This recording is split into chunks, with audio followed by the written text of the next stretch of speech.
You know, when you listen to Illmatic, it changed the way people rhyme. It changed the fact that, you know, he had a record that was impactful, that mattered. When I heard Illmatic for the first time, I remember being in high school, and I just remember it being, if not the most complete album, hip-hop wise, I felt like I ever heard. You know, it's one of those albums you can listen to from beginning all the way to the end without stopping it or passing through any song, and that's what music and hip-hop is supposed to be about. I think when his whole brand, when he first came out with the fatigues and the whole army jacket, you know, his whole look, I think that set a whole new stage and movement in style and hip-hop. Not really hearing that type of flow before, you know, like somebody, you know, talking about the street struggle, but from a very poetic, you know, intellectual way.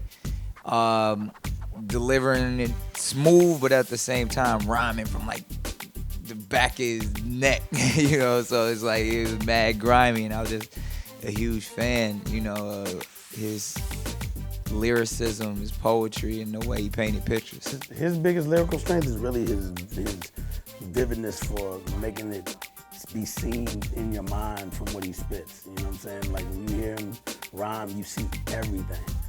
You know, like everything is seen. You don't even have to have been in it, so he can actually walk you through it like a tour guide. Only 12 trying to tell me that he liked my style, then I rose. I remember listening to Illmatic for the first time, and I was like, it was almost, you know, unbelievable listening to the wordplay, listening to the level of intelligence as well as arrogance, as well as, you know, being street savvy.